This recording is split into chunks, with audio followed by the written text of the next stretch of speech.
Let's talk a little bit about the other libraries. Was there anything that you were unable to get your hands on that you were trying to negotiate and figure out? Like we know eventually Kevin is going to sell the world class library and move to Hawaii and roll tide and good for him. As I understand it, their whole family's moving back or has moved back to Texas. And the Iron Claw, by the way, opens next week.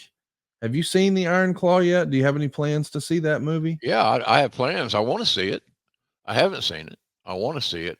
I have a few friends that have seen it and liked it.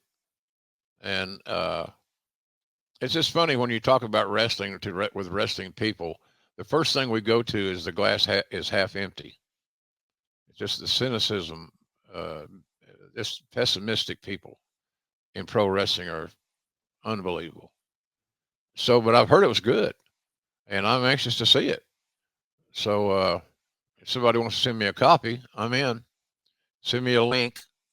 But nonetheless, I'm. It's exciting for the wrestling business.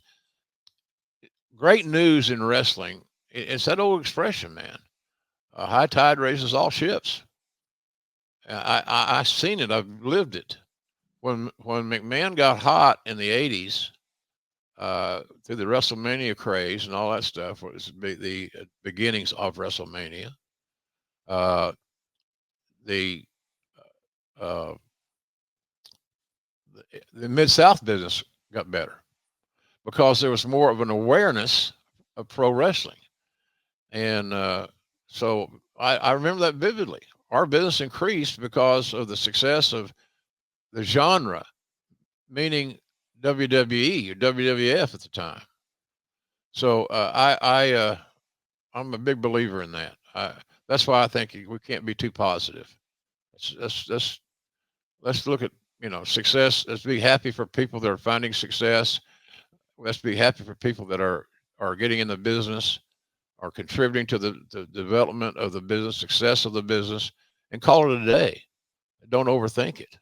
But right now, a lot of things are being overthought, I think. Was there a library you wanted to get? Like I know there was a lot of talk about the Memphis library, and there was a big, debate about who really owns it and does this Yeah, guy own it or that guy own it. Was there another library out there besides Memphis that you thought, man, I wish we could get that you guys weren't able to? Memphis was certainly on the radar because of the array of talents that Lawler and Jarrett uh, featured over the years. Right. The fact that they had an ongoing weekly television show. But the issue was, as you alluded to, who owns the damn thing? Then that guy, Larry Burton, came in the picture, allegedly bought the library. But who did he buy it from? Who Right. was the decision maker that sold it, signed off on it? So I'm trying to think. I would have loved, but I couldn't. A lot of these libraries sound good on paper, Connie, but they are um, they're just challenging to get all the pieces together because a lot of them use their master tapes over and over, so they tape over Right. content. So it wasn't available, and it certainly wasn't network ready viewing, grainy things like that. But that Knoxville territory would have been fun because they had a lot of really colorful guys come through there, and they're a little bit of the Wild West show. So, but we couldn't get that because again, it's hard to establish ownership, and the last thing you want to do is get into a lawsuit with the quote unquote partners who it didn't like each other anyway. So, but nothing really. Like I said, some of the more famous territories, master tapes did not exist anymore. To save a couple of bucks, these promoters taped over them. Unbelievable. Yeah, so that stuff's gone forever. Oh man. It's crazy to think like there's no scenario where that would happen today. It No, just goes to show you that you said it earlier that a lot of folks in the wrestling business just the persistent pessimism no. and the short-sighted thinking, the long-term play, everybody knows, hey, this content has value, let's stick it on the shelf and it will appreciate. Yeah, I love being affiliated with things like that. I love being involved in uh, what's the word I'm looking for? I see it in my head. Maintaining the Preservation of history. Yeah.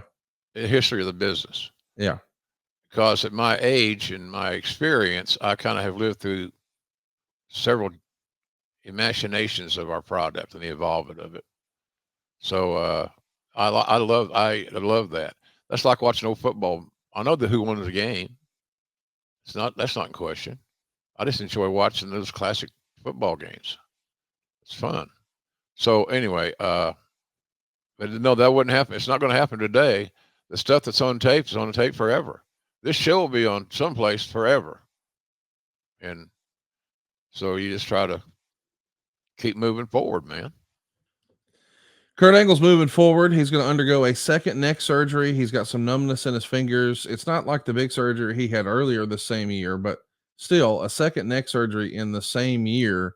You have to be worried about his long-term health at this point, no? Yeah, absolutely. Well, you know, he's so tough. He worked through where other guys that had more logic and but everybody don't have a motor like an Olympic gold medalist, and his motor almost ran him into a ditch, and maybe it did, but he's lucky that he's healthy as he is right now, and I'm happy. I love Kurt. He's a good dude, and he stays busy on the appearance circuit.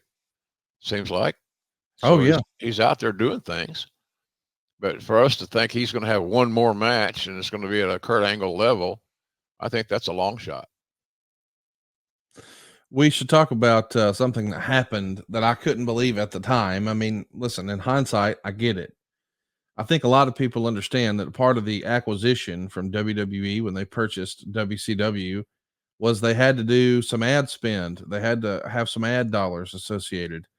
So TBS and TNT actually run WWE commercials pushing SmackDown. And that to me just seems weird. I mean, the simulcast was weird enough, but to see a Turner station running WWE commercials, and it Yeah. happened here, I believe, as a part of that purchase back in 2001. Uh, it's kind of interesting to think, what if when that purchase went down, WWE would have had programming on a Turner station? That would have felt weird at any point in history. And I know once upon a time, Black Saturday was a thing, and Vince bought it. And I mean, the Briscoes had a great day that day. I get it, but it's still weird to think about, is it not? Oh yeah. WWE on a Turner station. Strange bedfellows, Conrad, is how I would describe that deal. Yeah. Strange bedfellows.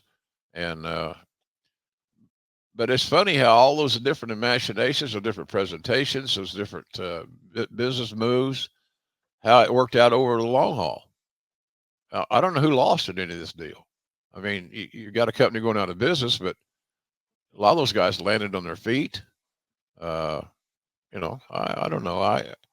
I'm more optimistic now in my life than I've ever been. I'm blessed in so many ways and grateful and thankful. But sometimes even though you may not know the answer today, sometimes things just have a way of working out. And they did in this case.